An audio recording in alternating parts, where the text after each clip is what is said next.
নমস্কার বন্ধুরা, কেমন আছেন সবাই? ভালো থাকুন, সুস্থ থাকুন। শিউলি দাস একটি ব্লগে আপনাদের স্বাগত জানাই। তো আজকে ভিডিওটা অনেক দিনেরই হলো, দশমীর মানে এই পুজো যে দশমী পুজো গেছে সেই পুজোর সেই ভিডিও করেছিলাম। সেই ভিডিওটা আপনাদের দিতে একটু অনেক দেরিই হলো। তো আমাদের দশমীতে জোড়া ইলিশ নিয়ে আসা হয়। তো আপনার দাদা ভাই বাজার থেকে জোড়া ইলিশ নিয়ে এসছে। তো আমাদের আবার সিঁদুর টিঁদুর দিয়ে ধান দুব্বো দিয়ে হলুদ হলুদ দিতে হয়, মানে এটা নিয়ম আমার শ্বশুরবাড়ি দিয়ে। এগুলো নিয়ে এসছে আপনার দাদাভাই দুটো ইলিশ, জোড়া ইলিশ। তো আমি তখন একটু ধুতে হয়, ধুয়ে নিয়েই তখন এই সিঁদুর হলুদ আর একটু ধান দুব্বো দিয়ে তখন কেটে নেবো, মানে কেটে নিয়েই তখন আমি আবার রান্নার দিকে যাব। তো আগে কেটে নিই। তো আপনার ভিডিওটা দেখতে থাকুন। তো ভিডিওটা দেরি হলো আমার দিতে, তো ভিডিওটা দেখে নেবেন। তো মানে ভালো লাগলে তো লাইক কমেন্ট শেয়ার করবেন। তো ভিডিওটা দেখতে থাকুন, আমি মাছটা কাটি, ভিডিওটা আপনারা দেখুন। আর সেই সময় কি অবস্থা, মাছ কাটতে বসেছি আর কি বৃষ্টি 14 বার, মানে আমি যে ভিডিওটা করছি ভিডিওটা এক ধরনের থাকে, মানে আমার স্ট্যান্ডে বসানো থাকে ফোনটা, আর সেই সময় বৃষ্টি, মানে ওখানে কি আর বসা যায়? তারপরে আবার রিক্স একটা ফোন আছে, ফোনে জল পড়ে গেলে তো একদম মহা মুশকিলে পড়ে যাব। তো মানে কি বলবো আপনাদের, মানে দেখাচ্ছি তো এক ধরনের ভিডিও, তারপরে যুদ্ধ করেই ভিডিওটা করা। তো তারপরে আবার দেরি করে দিলাম, কিছু মনে করবেন না, ভিডিওটা দেরিই হলো, অনেক দিন হলো, সব পুজো কেটে গেল, তারপরে এই ভিডিওটা আপনাদের মানে দেরি হলো দিতে। তো ভিডিওটা প্লিজ দেখে নেবেন, আর ভিডিওটা ভালো লাগলে লাইক কমেন্ট শেয়ার করবেন। আর সেই সময় বৃষ্টি এসে গেছে, 2-3 বার আমি উঠেছি, দেখুন আমার উঠোনটা পুরো জলে জল হয়ে আছে। তো আবার সেই সময় মানে কিছুটা বিড়াল আছে, তো বিড়ালও খুব জ্বালাচ্ছিল। আর খুব পরিস্থিতিতে এই দুটো মাছ আমার কাটতে একটু টাইম লেগেছে। আর উঠছি একবার, আবার ভেতরে ঢুকছি, ভেতরের কাটা যায় বলুন মাছ? যতই মানে এদিক ওদিক জায়গা থাকুক, ফাঁকা জায়গায় মাছ না কাটলে মাছের যে একটা আষ্টেনি গন্ধ থাকে, সেটা আবার আমি ভেতরে করব, মানে কেমন যেন লাগে একটা। তো আমি মনে করলাম জলটা আর হবে না, আবার দেখলাম যে বৃষ্টি এসে গেছে, একটা মাছ কাটলাম কোনো রকমে কষ্ট সৃষ্টিতে, আবার ফোন নিয়ে আবার ঘরে ঢুকলাম। তো এইভাবেই আমি মাছটা কাটতে বসে যুদ্ধ করেছি। তো একটা মাছ কাটা হয়ে গেলো। তো এই দুটো মাছের দাম নিয়েছে 600 কত টাকা, দুটো মাছের দাম।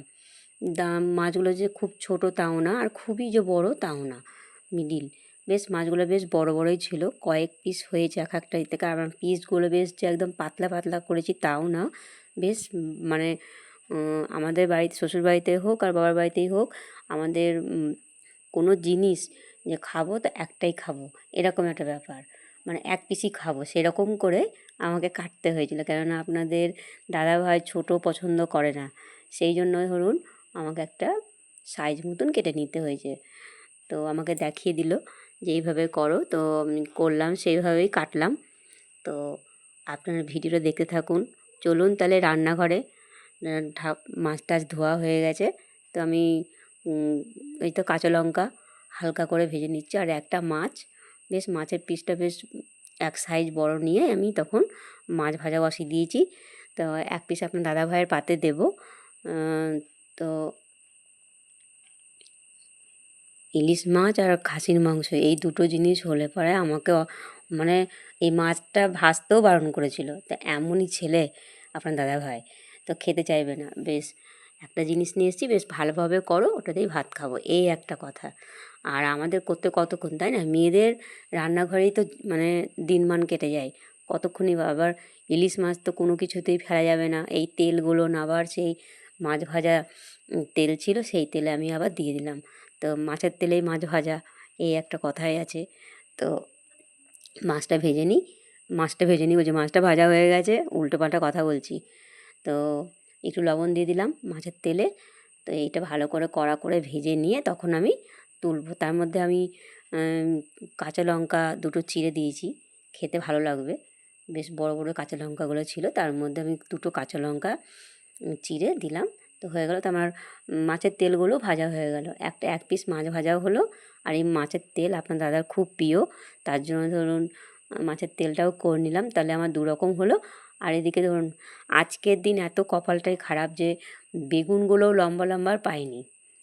এমন দিনে মানে কি বলবো, এদিকে বৃষ্টি পড়ছে, এদিকে মানে সব দিকেই জ্বালা। মাছটা কাটতে বসে ওই যে আমি কতবার উঠেছি এই ফোন নিয়ে আর এই মাছ নিয়ে। তারপরে তো উৎপাত তো আছে বিড়ালের। তো এদিকে ধরুন আমার একটু হালকা করে ভেজে নিলাম বেগুনগুলো। তো বেগুন ভাজা হওয়ার পরে আমি একটু সামান্য তেল দিয়েছিলাম কড়াইয়ে। তো গরম হয়ে যাওয়াতেই আমি সর্ষেটা বেটে নিয়েছিলাম, লঙ্কা কাঁচা লঙ্কা আর সর্ষেটা, সেই বাটাটা আমি দিয়ে দিলাম। একটু হলুদ দিলাম আর কাঁচা লঙ্কা চিড়ে দিয়ে দিলাম। এবার আমার মশলাটা কষতে থাকুক। আমার মশলা কষে গেছে, তেল ছেড়ে দিয়েছে, তা আমি জল দিয়ে দিলাম। জল দিয়ে একটু ফুটতে লাগবে, তখনই আমি ওই দিয়ে দেবো বেগুন আর মাছটা দিয়ে দেবো। মাছটা তো সেরকম এই টকবক করে জল ফুটবে, আর দুটো করে মাছ, ইলিশ মাছ আমি দিয়ে দিচ্ছি, দু পিস করে। অনেক কটাই হয়েছে, তো দু চার পিস আমি রেখে দিয়েছি, তারপরের দিন আপনার দাদাভাইকে দেবো। একটু ভাপা ইলিশ করে দেবো, খেতে ভালোবাসে। ইলিশ জিনিস যেমন করেই রান্না করবেন সেইভাবেই খেতে ভালো লাগবে। তো আপনারা ভিডিওটা দেখতে থাকুন।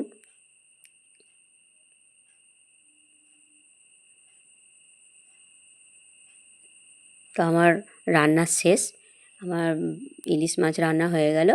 তো এদিকে আমি ধরুন নামিয়েও নিলাম। দুপুরের রান্না কমপ্লিট হয়ে গেল। আজকে দশমী, মানে এই দশমীর ভিডিওটা এই অনেক দেরি করে পোস্ট করলাম। তো তো আমাদের দুপুরে খাওয়া দাওয়া শেষ, তারপরে আমার দশমী পুজোতে, পুজোতে আমাদের সামনে পুজো হয় দুপা বাড়ি থেকে, তো ওখানে অনুষ্ঠান হচ্ছিল। সেই অনুষ্ঠানে ছেলেটা নাচছিল বলে আমি আবার একটা ভিডিও করে নিয়েছি। তো আমি এসেই আমি আবার কাপড় চেঞ্জ করে আমি ওই কাপড় আমি আর বম টম ফাটাইনি, কেননা এটা হলো দশমীর রাত। সন্ধ্যের দিকে আমি আবার অনুষ্ঠানটা দেখে তখন 8:30টার দিকে আমি কটা তুবড়ি নিয়ে এসেছিলো আপনার দাদাভাই, সেই তুবড়িই ফাটাচ্ছিলাম। বম ফাটাতে গেলেই কেমন বুকের ভেতর ধাস ধাস করে, আমার ভয় লাগে এখন। আগেও খুব বম ফাটিয়েছি। এই যে কটা তুবড়ি ছিল, সেই তুবড়ি আপনার দাদাভাই নিয়ে এসছে, তার জন্য আমি ওই নাইটি পরেই নেমে গেছি তুবড়ি ফাটাতে। তো বম টম ফাটাতে গেলে একটু সুতির জিনিস না পরে নিলে না রিস্কের ব্যাপার হয়। তো আমি মনে করলাম চুড়িদার আর পরবো না, নাইটিটাই পরে নিই, বাড়িতেই তো থাকবো, তাই না বলুন? সেই জন্য ধরুন নাইটি পরেই আমি তুবড়িটা শুরু করেছি ফাটাতে। কয়েকটা আমি ফাটিয়েছি, কয়েক বাক্স। তো ভিডিওটা ভালো লাগলে লাইক কমেন্ট শেয়ার করবেন, ভালো থাকবেন, সুস্থ